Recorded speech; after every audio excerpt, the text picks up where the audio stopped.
우리 다 같이 저를 따라해 볼까요? 예수님께서 다시 사셨습니다.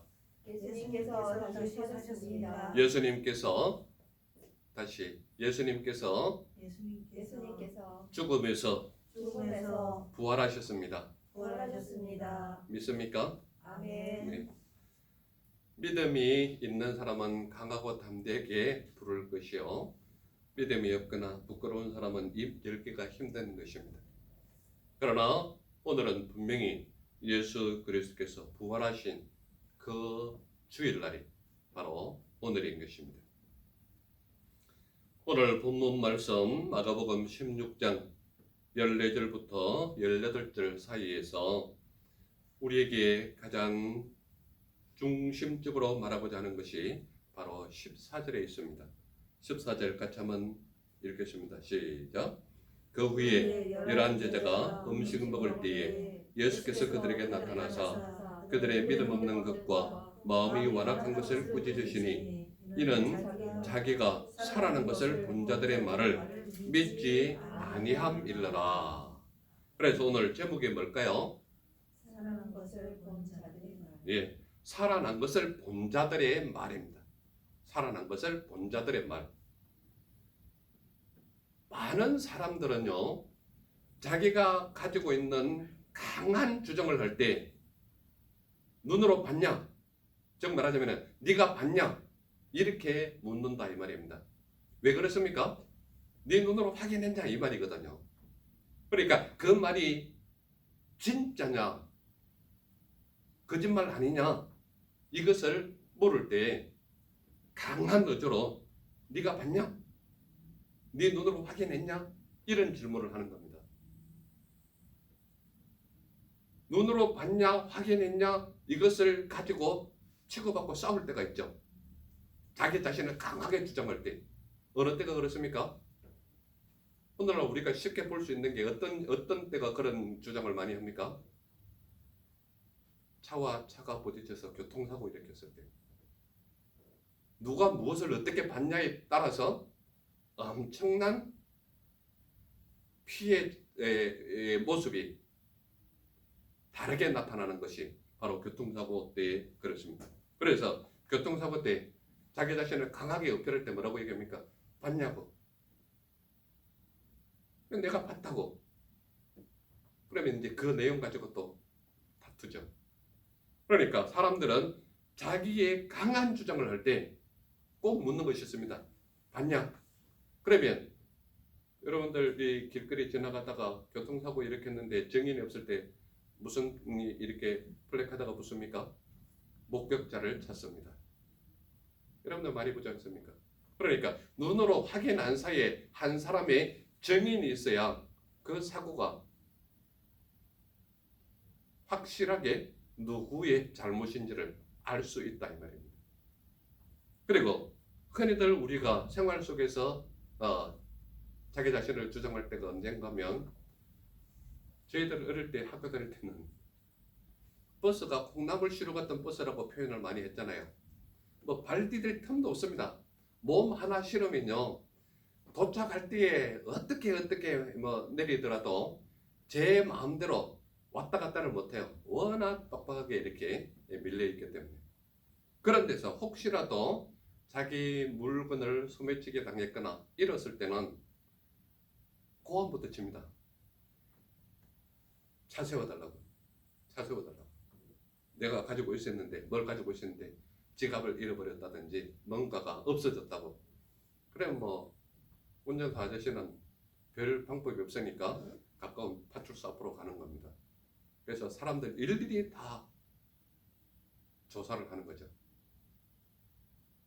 근데 옆에서 누구라도 한 사람 왔으면 나 이 사람이 이렇게 하는 거 봤다 그러면 봤냐고, 내가 어디 그런 것을. 그러면 이제 그런 분들이 이제 자기 자신을 엄청나게 주장을 하는 거죠. 난 그런 일 없다. 그러면 이제 따로 불러가지고 조사를 하기도 하고 그렇습니다. 무엇을 제가 말합니까? 자기 자신을 강하게 어필하고 자기 주장을 강하게 할 때는 교통사고 나거나 복잡한 버스 안에서 무언가를 잃었을 때. 그리고 이런 때가 정말 황당하지 않아요? 죽은 사람은 있는데 시체가 없을 때.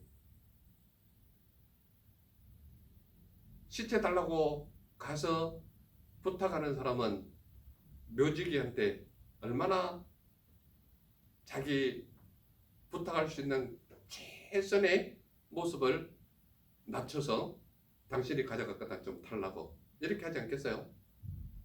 그러니까 죽은 시체가 사라졌을 때 사람들은 황당해하면서 이게 도대체 어디 갔냐고 그러지 않겠어요? 이게 바로 사람들이 자기 자신을 강하게 주장할 때 네 눈으로 봤냐? 본 적 있냐? 이것을 질문한다 이 말입니다. 그런데 오늘은 특이하게 이렇게 얘기합니다. 자기가 살아난 것을 본 자들의 말을 믿지 않았다라는 내용을 먼저 말하고 있는 겁니다. 14절 후반절에 한번 보세요. 14절 후반절에 보면 이는 자기가 살아난 것을 본 자들의 말을 믿지 아니함일러라 이렇게 말하고 있습니다. 그러니까 예수님께서 나타나셔서 첫 번째로 나타나는 관점이 뭔가 하면 예수님께서 그들을 꾸짖으셨다라는 내용이 나옵니다. 그게 지금 14절 읽은 내용이거든요. 꾸짖으셨다. 왜 예수님께서 그들을 꾸짖으셨는가 하면 11제자가 음식을 먹을 때에 예수께서 그들에게 나타나셨는데 뭐 때문에 그렇게 꾸짖으셨는가 하면 그들의 믿음 없는 것과 마음이 완악한 것을 꾸짖으셨다는 거예요. 왜 그들이 믿음 없다 그러고 완악한 것을 꾸짖으셨다고 말합니까? 이는 자기가 살아난 것을 본 자들의 말을 믿지 않았기 때문에 그들을 꾸짖었다는 거예요.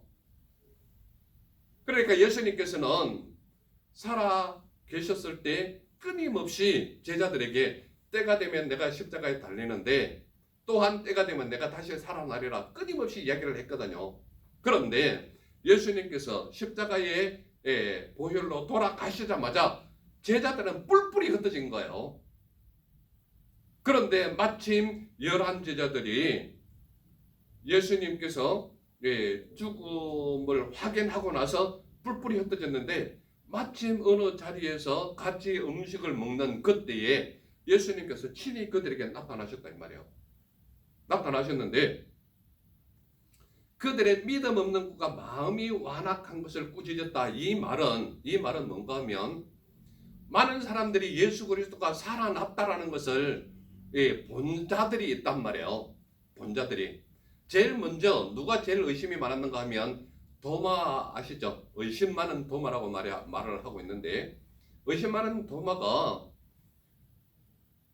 마리아와 제자들이 예수님께서 살아나셨다고 예수님께서 살아나셨다고 그걸 알리니까 도마가 하는 말이 예수님 손의 못자국과 옆구리의 창자국을 내가 내 손으로 만지지 않고는 믿지 않겠다 그랬거든요.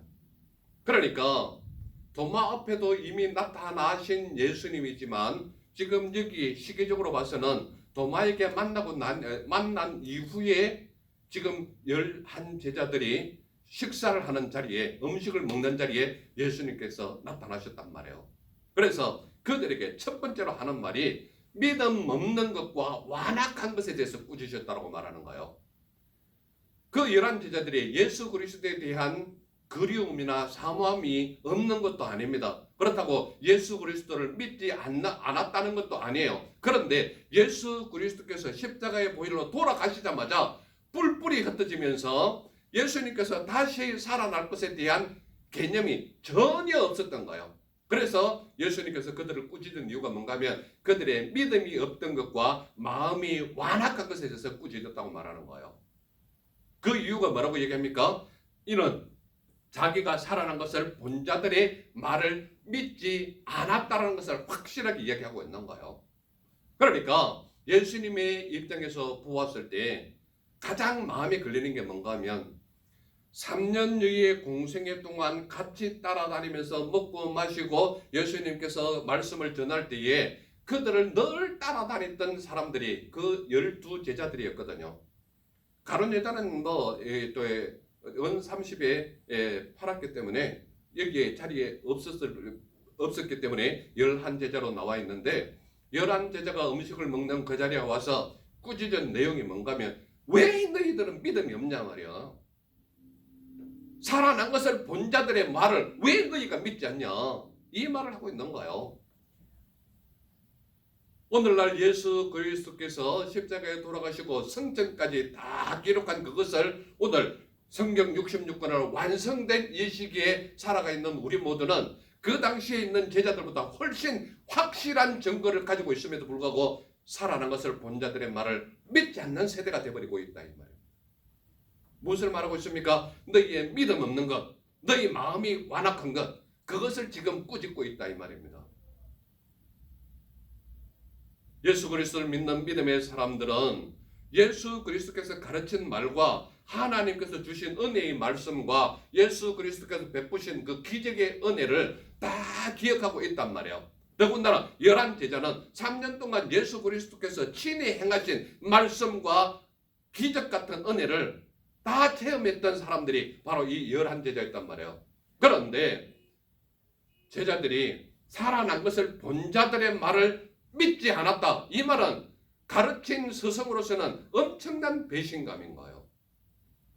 말할 수 없는 배신감이 거기에 있음에도 불구하고 오늘날 예수 그리스도께서 승천하신 것까지 기록하신 모든 말씀이 완성된 이 시기에도 살아난 것을 본 자들의 말을 믿지 않는 그런 모습이 오늘 세상 속에 얼마나 많은지 모르는 거예요. 예수 그리스도를 믿는 믿음의 사람은 절에 다니는 사람이 4월 초파일 하루 안 가면 믿음이 없는 사람으로 취급하고 1년 12달을 안 가도 4월 초파일 하루 가면 불교신자가 되는 거예요. 예수 그리스도를 믿는 믿음의 사람은 1년 12달을 빠져도 꼭 참석하는 이틀이 있는데 언제인지 아십니까? 부활주일과 크리스마스. 이날 빠지면 예수 그리스도를 믿는 믿음의 사람이 아니라는 것을 인식해버리는 거예요. 그래서 미국 같은 경우에도 1년 내내 교회를 안 다녀도 내가 크리스찬이라고 기록하는 사람은 이틀은 나와요. 언제 나온다고요? 크리스마스와 부활주일은 나오는 거예요. 그러면서 아주 이력서 안에 종교 딱 하면 기독교 딱 적는 거예요. 이틀 나오면서. 불교보다는 좀 낫습니까? 4월 초파일 하루 가고 나는 종교란에 불교라고 적는. 예수 그리스도를 믿는 믿음의 사람은 절기도 지켜야 하지만 주일이 너무나도 소중하기 때문에, 왜냐하면 이 날은 분명히 너희의 날이 아니고 내 날이라고 그랬거든요. 하나님의 날이거든요. 그래서 예수님께서 그들을 꾸짖으셨을 때 뭐라고 딱 말하는가 하면 이는 자기가 살아난 것을 본 자들의 말을 너희가 믿지 않았다 이 말을 하고 있는 거예요. 그러니 이 3년 동안 같이 따라다녔던 사도들의 모습을 보고 예수님께서는 얼마나 마음속에 안타까움이 있었겠냐 이 말이에요. 그래서 첫 번째로 나타나는 것이 예수께서 그들을 꾸짖으셨다라는 관점이 바로 우리들에게 첫 번째 관점으로 드러나는 것입니다. 그러면서 예수님은 그 제자들에게 간곡히 부탁하는 말로 이렇게 말하고 있습니다. 너희는 만민에게 복음을 전파하라. 이게 두 번째 관점이에요. 몇 절에 있습니까? 15절에 있습니다. 15절 우리 같이 한번 읽어볼까요? 15절 시작. 또 이르시되 너희는 온 천하에 다니며 만민에게 복음을 전파하라. 어디를 다니라고요? 온 천하를 다니며. 즉 말하자면 온 천하라는 것은 믿지 아니하는 사람이 사는 모든 곳이 온 천하입니다. 여러분들 제가 설교할 때 땅 끝까지 이르러 내 증인에 도달했을 때 제가 가끔 질문하는 게 있죠. 땅 끝이 어디냐고. 땅 끝이 어디라고 제가 말했습니까? 설교 속에서? 땅 끝이 어디라고 제가 설명했습니까? 성경적인 관점으로 봤을 때 땅 끝은 그 당시에 이스라엘 백성들이 보는 땅 끝은 서머나였습니다. 서머나 땅은 오늘날 어디인가 하면 스페인이에요. 스페인. 그러니까 그 당시의 땅 끝은 스페인을 땅 끝으로 본 겁니다. 그런데요, 믿음을 가진 사람의 땅끝 개념은 달라야 되는 겁니다. 그 당시 개념으로 땅끝은 히브리 백성, 이스라엘 백성으로 봤을 때는 스페인이 땅끝인지 모르지만 오늘날 제가 지난번에도 몇 번 설교했을 때 이 똑같은 내용을 제가 설교했는데요. 오늘날 땅끝 개념은 다른 것이 아니라 내 옆에 믿지 아니하는 사람이 땅끝입니다. 이해가 되십니까? 그러니까 땅끝까지 이르러 내 증인이 되리라 이 말은 만천하에 다니면서 복음을 전파하라는 말과 똑같은 말이거든요. 그러면 온 천하는 도대체 어디냐 이 말이에요. 온 천하는 믿음 없는 사람의 옆집이 땅끝일 수 있고 온 천하일 수도 있다 이 말입니다. 이해가 되십니까? 그러므로 너희는 만민에게 복음을 전파하라. 여기에 너희는 온 천하에 다니며 만민에게 복음을 전파하라. 그래서 오늘날 저에게 다시 한번 재도전을 해서 역설적인 설명을 해본다면 너희는 여행을 다닐 때라도 복음을 전파해라. 이 말과 똑같은 거예요. 이해가 되십니까? 그러므로 우리가 땅끝이라는 개념, 온천하라는 개념은 믿음 없는 사람이 있는 그곳이 온천하 만민이고 땅끝에 있는 그 사람인 거예요. 그러므로 여러분들에게 너희는 만민에게 복음을 전파하라 이랬을 때 우리가 가지고 있는 가장 큰 계명이 땅끝까지 이르러 내 증인이 되리라 이 말씀이 여러분들 마음속에 있다면 믿지 아니하는 내 친구, 믿지 아니하는 내 옆집에 사는 사람, 믿지 아니하는 나와 가장 가까이 있는 사람, 그 사람이 땅끝이고 복음을 전해야 되는 사람인 거예요. 그러므로 요즘 교회 다니는 젊은 사람들이 왜 많이 바깥으로 빠져나가는가 하면 믿음 없는 사람 친구를 따라가서 놀러 가는 것은 교회 사람이 따라가는데 믿음 없는 사람을 교회로 데려오지 못하는 게 교회 청년들이고 젊은이들이에요. 그래서 제가 집회 가는 곳마다 청년들을 위해 집회할 때는 만약에 너희들이 정말 친구들의 등살에 못 이겨서 너도 놀러 가고 싶고 도저히 못 견딜 만큼 따라가야 되겠다 그러면 가라. 그 대신 네가 가는 만큼 그 다음 주에는 그를 데리고 교회 와라. 이 얘기를 반드시 하는 겁니다. 또 그러한 약속을 받아내기도 하고요. 물론 많은 사람들이 과거에는 모든 일에 리더와 지도자상이 교회에서 나왔다면 오늘날은 교회에 있는 사람들이 자꾸 세상을 향해 가는 거예요. 왜 그런지 아십니까? 세상이 훨씬 화려하고 세상이 훨씬 볼거리가 많고 세상이 훨씬 재밌는 거예요. 교회보다. 왜 그런지 아십니까? 말씀이 깊이가 없거든요. 그리고 말씀을 깊이 따르고자 하는 묵상함이 없거든요. 제가 묵상을 뭘로 말하고 있습니까? 묵상이라는 말은 성경 원어 그대로 묵상이라는 말을 우리나라 말로 번역하면 작은 소리로 읊조리다라는 말이에요. 묵상이라는 말이 작은 소리로 읊조리다. 이 말은요. 여러분들 자다가 작은 소리로 읊조릴 때에는 어떤 때 작은 소리로 읊조릴 수 있습니까? 성경 말씀은 머리로 외웠을 때 작은 소리로 읊조릴 수 있다 이 말이에요. 그러니까 외울 수 있을 만큼 말씀을 계속 반복적으로 내 입에서 떠나지 말게 하라는 게 묵상입니다. 그러므로 성경은 한번 읽어서 쑥 지나가고 이게 이런 말인가 보다 라고 지나가 버리면 별로 크게 남는 게 없습니다. 그러나 똑같은 말씀이라도 계속 반복해서 읽고 또 읽고 마음에 생각하고 그 말씀이 내게 무엇을 말하고 있는지를 끊임없이 생각하다 보면 하나님께서 놀라우신 지혜를 주시는 거예요. 그래서 하나님께서 은혜 받은 사람과 믿음 가진 사람의 달라진 모습을 보면 말씀을 접하는 모습이 달라진 걸 볼 수 있단 말이에요. 말씀을 가까이 하지 않는데 믿음이 좋다라는 말은 그 말 자체가 이상한 거예요. 그러므로 말씀이 늘 자기와 같이 생활할 때에 교회에 오는 것이 기쁘고 즐겁단 말이에요. 그런데 말씀을 떠나 있거나 말씀을 읽지 않거나 말씀 묵상이 없는 사람은 세상 친구들이 놀러 가자 그러면 쉽게 가요. 아주 가볍게 따라갈 수 있습니다. 그런데요, 부모 중에 누가 믿음이 좋고 자녀들에게 교회 가야 된다, 안 가면 안 된다, 큰일 난다 이렇게 얘기하면요, 싸움 나요. 그것을 안 일으키려고 보내주기도 하고 이렇게 하지만 실제적으로 그 원인 속에 들어가 보면 말씀을 가까이 하지 않기 때문에, 말씀의 은혜가 없기 때문에, 말씀의 성장이 없기 때문에 못 온다 이 말입니다.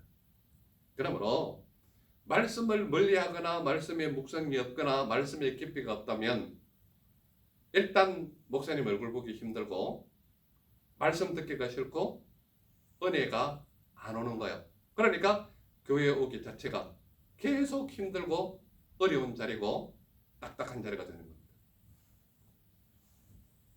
그래서 예수님은 제자들에게 두 번째로 관점으로 크게 얘기하는 게 뭔가 하면 너희는 만민에게 복음을 전파하라. 이 만민은 누구라고요? 믿지 아니하는 나의 가장 친구, 믿지 아니하는 나의 가장 가까운 친척, 믿지 아니하는 내 옆집이 만민이다 이 말입니다. 이해가 되십니까? 그러므로 그들에게 너희는 반드시 복음을 전파해라 이 말입니다. 그러면서 예수님께서 뭐라고 얘기하는가 하면 믿고 세례를 받는 사람은 구원을 얻을 것이라고 말하고 있는 거예요.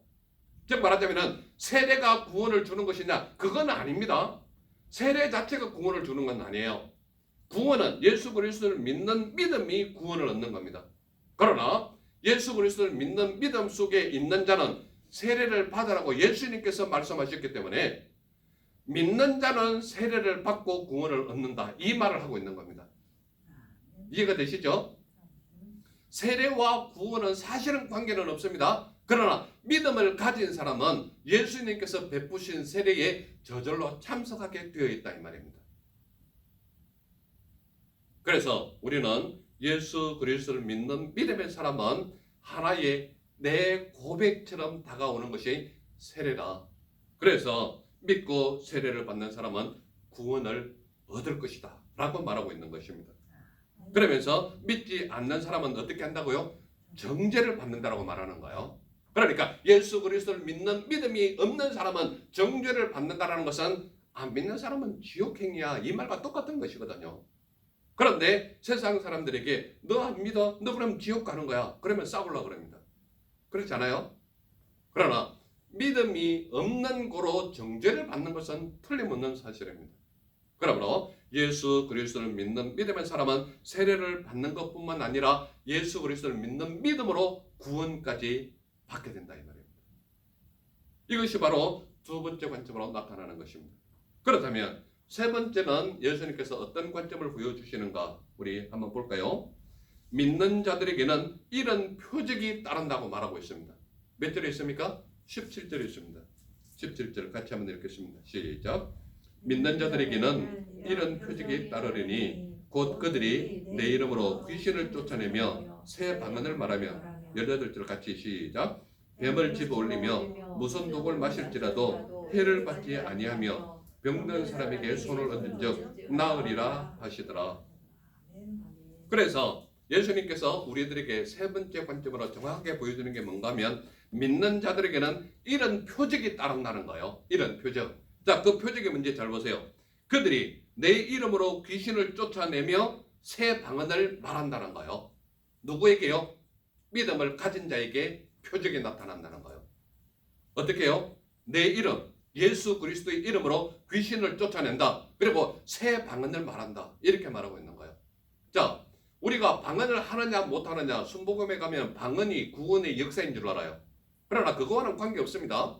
우리가 분명히 알아야 되는 것이 순복음은 지금도 뭐라고 가르치는가 하면 방언 못하면 구원 못 받은 줄을 안다고 그렇게 얘기를 합니다. 그런데 그거와는 관계없습니다. 방언을 하든 안 하든 예수 그리스도를 믿으면 구원 받는 거예요. 그렇기 때문에 그 가르침에 여러분들이 넘어가면 안 되는 겁니다.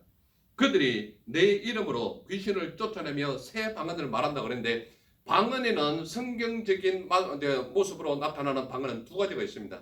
그것은 뭔가 하면 나와 다른 문화권에 있는 사람이 내가 하는 말을 알아듣는 방언. 이것이 뭔가 하면 외국 방언입니다. 외국 방언. 여러분들 그 사도행전 2장에 나타나는 그 마가다락방의 방언의 역사가 있죠. 우리가 이제 말씀을 봐서 아시겠지만 거기에서 일어났는데 120문도가 거기에서 기도할 때에 각자 다른 나라에 온 사람들이 각자 자기 말로 알아들었다 그랬거든요. 그게 뭔가 하면 바로 외국어 방언. 즉 말하자면은 내가 방언을 했는데 나는 무슨 말인지 못 알아듣지만 저쪽 문화권에 있는 사람이 내가 하는 기도를 알아들었다 이 말이에요.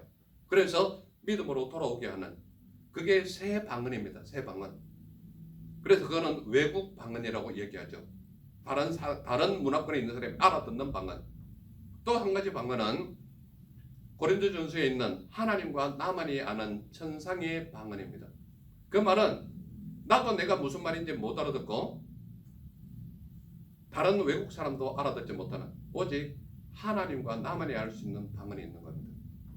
그래서 하나님께서 분명히 우리에게 말씀하시기를 그들이 내 이름으로 귀신을 쫓아내며 새 방언을 말한다. 이것이 믿는 자의 표적이라 말하고 있는 거예요. 그러므로 적어도 예수 그리스도를 믿는 믿음의 사람은 철저하게 하나님께서 믿는 자에게 이런 표적이 따른다고 했기 때문에 믿는 사람에게 사모하는 자에게는 이러한 역사를 하나님께서 주신다. 이런 표적을 주신다. 이렇게 말하고 있는 거예요.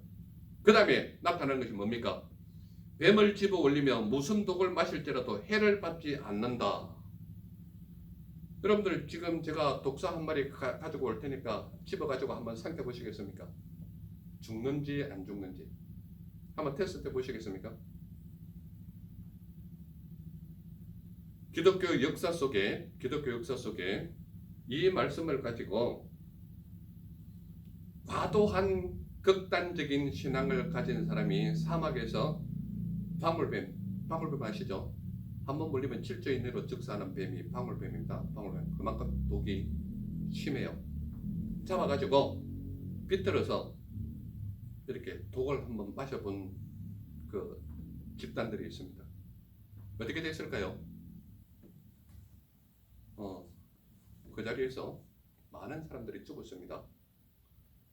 여기에서 있는 것은요, 뱀을 집어 올리며 무슨 독을 마실지라도 해를 받지 않는다. 이 말은 하나님께서 믿는 사람에게 보여주시는 하나님의 역사지 내가 하나님을 테스트하라고 있는 말은 아닙니다. 이 말을 이해를 잘 하셔야 돼요. 내가 오늘 하나님이 나를 살리나 안 살리나 한번 테스트 해보자 그러고 뱀을 집어서 한번 흔들어보고 물게도 해보고 독을 먹게도 해보세요. 바로 그날 장사 치료입니다. 이해가 되십니까? 하나님은 믿는 사람에게 하나님의 역사적인 표적을 보여주신다 그랬지 네가 하나님을 테스트하라고 한 것은 절대 아닙니다. 그러므로 우리가 믿는 믿음이 뱀을 집어 올리면 무슨 독을 마실지라도 해를 받지 않는다 그래서 그렇구나 나는 믿는 사람이니까 나는 세례도 받았으니까 한번 해봐야지 그러고 뱀 잡아가지고 한번 우구국 씹어보란 말이에요. 죽는지 사는지. 그 자체는요 미련한 자기의식이 자기 공명심으로 말씀을 테스트한 것이지 하나님의 말씀이 그렇게 하라고 말한 적은 없다 이 말입니다. 이 말은 우리가 분명히 알아야 되는 것은 뱀을 집어 올리면 무슨 독을 마실 때라도 해를 받지 않는다. 기독교 역사적으로 이것이 실제적으로 이루어진 역사적인 것도 있습니다. 유세비우스가 그 중동의 그 전쟁사를 발견하는 그 속에서 실제로 이것이 살한 사람들의 역사를 기록한 것도 있습니다. 그것은 하나님께서 베푸신 하나님의 은사지 사람이 이 말씀을 그대로 테스트하는 내가 뻔히 아는 것을 테스트하는 시험하는 그런 모습은 있을 수 없다는 것을 말하고 있는 겁니다. 하나님께서 우리에게 지식과 지혜를 주는 것은 분별할 수 있는 분별력을 주셨기 때문에 하나님께서 우리에게 지식도 주시고 지혜도 주신 거란 말이에요. 그런데 그것을 이용해서 하나님께서 이것을 내가 믿는 사람이니까 나도 테스트 해봐야지 그러고 뱀을 잡아서 입에 넣는다. 그 사람은 바로 죽기를 각오한 사람이죠. 그러므로 하나님께서 베푸신 은혜와 능력이냐 내가 하나님을 테스트하고 있느냐 이것은 말씀으로 분명한 분별력이 있어야 되는 거예요. 이해가 되십니까? 그러므로 뱀을 집어 올리면 무슨 독을 마실 때도 해를 받지 않는다. 그렇구나. 내가 지금 당장 가서 방울뱀 하나 사가지고 한번 테스트 해봐야지. 한번 먹어보세요. 그거는 자기가 가지고 있는 지식권 내에 이거는 죽을 것이라는 걸 알고 있는데도 불구하고 하나님께서 내가 믿는 사람이기 때문에 한번 해봐야지. 이거는 정신 나간 짓이다 이 말입니다. 하나님께서 믿는 사람들에게 베푸시는 그러한 은사고 하나님께서 베푸시는 은혜이기 때문에 믿는 사람에게 이런 기적이 일어난다, 이런 표적이 따른다 라고 말씀하시는 것은 하나님께서 베푸시는 은혜고, 내가 뻔히 알고 있는 사실을 직접 그러니까 나는 차에 부딪혀도 안 죽겠구나, 쌩 달려오는 고속도로에서 내가 냅다가 내 몸을 던져본다, 이거는 자기 스스로 자기를 죽이는 일이죠. 하나님을 테스트하는 일은 절대 그것은 하나님께서 있을 수 없는 일이다 이 말이에요. 그러므로 우리가 말씀이 말하는 의도성에 대해서 분명히 알아야지, 내가 분명히 이 말씀을 믿고 차에 뛰들었는데 왜 내가 죽었지? 그건 미련한 짓이라는 이야기입니다. 그러므로 하나님께서 주시는 은혜와 은사와 능력이지, 우리가 그것을 가지고 있는 그것처럼 하나님을 테스트하는 그런 모습은 우리에게 없다는 것을 분명히 말하고 있다 이 말입니다. 오해 없으시기를 바랍니다. 그리고 여기서 믿는 자들에게는 이런 표적이 따른다라고 말하면서 병든 사람에게 손을 얹은 적 나으리라 말했습니다. 수많은 사람들이 기도원이나 또는 기도 열심히 하는 목사님 앞에 나왔을 때 그들의 병 나았는 것을 우리는 많이 보지 않습니까? 우리나라에도 한동안 기도원이 성행했을 때 기도원이 교회보다 훨씬 좀 속된 표현으로 미어 터지도록 사람이 많이 왔습니다. 그래서 뭔가 하면 그러한 표적을 보기 위해서거든요. 그러나 예수 그리스도를 믿는 믿음의 사람이 하나님을 믿는 믿음으로 말미암아 예수 그리스도의 이름으로 기도할 때에 여러분들이 기도해도 병든 사람 낫습니다. 이해가 되십니까? 그러므로 하나님의 역사적인 은혜와 능력이 우리의 모든 것을 인도해 가시는 그것은 믿음의 표적으로 나타나는 것이지, 우리가 친히 행하는 것은 결코 아니라는 것을 말하고 있는 겁니다. 그러므로 예수 그리스도를 믿는 믿음의 사람에게 이런 표적이 나타난다라는 것은 우리에게 우리의 삶 자체가 하나님을 시험하는 것이냐, 내가 하나님을 믿고 나아가는 것이냐, 이 분별력이 분명히 있어야 되는 거예요. 그래야 내가 뱀을 집어삼키든 독을 마시든 해를 입지 않는 것은 하나님의 전적인 능력이지 내 능력이 아니라는 것을 알아야 된다 이 말입니다. 이해가 되십니까? 그리고 병든 사람을 낫는 것도 여러분들이 예수 그리스도 믿는 믿음 안에 있다면 여러분들이 손을 얹고 예수 그리스도의 이름으로 기도하면 병든 사람은 낫게 되어 있다 이 말입니다. 이해가 되십니까? 그래서 우리에게 나타나는 분명한 관점 세 가지를 우리에게 말하고 있잖아요. 예수께서 그들을 꾸짖으셨다. 왜 꾸짖으셨다고요? 살아난 자들이 본 그 말을 왜 안 믿냐? 이래서 꾸짖은 것이에요. 두 번째로는 뭡니까? 너희는 만민에게 복음을 전파하라. 만민이 누구라고요? 믿지 아니하는 사람이 복음을 받아들이는 그것이 만민이다 이 말입니다. 세 번째 나타나는 게 뭐라고요? 믿는 자들에게 이런 표적이 나타난다. 이런 표적이 여러분들에게 나타난다. 이 말을 하고 있는 겁니다. 그렇다면 사람들은 왜 살아난 것을 본 자들의 말을 믿지 않을까요? 왜 믿지 않을까요? 그들은 자기만의 철학이 확고하기 때문에 살아난 것을 본 자들의 말을 믿지 않는다 이 말입니다. 왜 그렇습니까? 세상의 지식으로 가득 차 있기 때문에 굳이 살아난 자들을 본 자들의 말까지 믿을 필요가 없다고 생각하는 거예요. 그래서 세상 지식이 너무 가득 차도 살아난 자들 본 자들의 말을 절대 믿지 못하는 겁니다. 그리고 사람들은 왜 살아난 것을 본 자들의 말을 믿지 않는가? 그들 대부분이 있을 수 없는 일이라고 생각하기 때문에 살아난 자들을 본 자들의 말도 믿지 못한다 이 말입니다. 그렇다면 예수님은 어떠한 하나님이시냐? 예수님은 죽음에서 다시 살아나신 분이다. 쉽게 이야기하면 성경에 있는 말씀으로 근거를 한다면 예수님은 살아난 것을 본 자들의 말의 실제가 예수님이다 이 말이에요. 이해가 되십니까? 예수님은 죽음에서 다시 살아나셨을 뿐만 아니라 살아난 것을 본 자들이 하는 말의 실제가 예수님이시다 이 말이에요. 그래서 예수님은 어떠한 예수님이라고 우리에게 분명히 말하고 있는가 하면 11제자가 음식 먹을 때에 예수님이 친히 그들에게 나타나신 분이 우리가 믿는 예수님이시다 이 말이에요. 이해가 되십니까? 왜 너희들은 살아난 것을 본 자들의 말을 믿지 아니하냐라고 나타나신 그 예수님이 바로 그들이 말한 살아나신 걸 본 그 본 자체가 예수님이시다. 이것을 우리에게 분명히 말하고 있지 않습니까? 그리고 그들의 믿음 없는 것과 마음이 완악한 것을 꾸짖으신 그분이 예수님이시다는 것을 우리에게 분명히 보이고 있지 않습니까? 그분이 곧 우리가 믿는 예수님이시다. 그리고 제가 조금 전에도 말씀드렸지만 가장 중요한 것이 뭔가 하면 자기가 살아난 것을 본 자들의 말이 곧 나라고 말씀하시는 분이 예수님이신가요?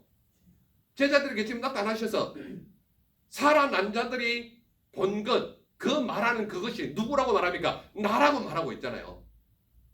그래서 제자들에게 친히 나타나셔서 내가 살아난 것을 본 자들이 말한 그 말의 실체가 나다. 이것을 말하고 있잖아요. 그렇다면 오늘 저와 우리 모두는 믿음의 사람인데 믿음의 사람은 도대체 어떻게 살아라고 말하느냐? 믿음의 사람은 살아난 것을 본 자들의 말을 믿는 삶이 너희의 삶이 되어라. 이 말을 하고 있는 거예요. 이해가 되십니까?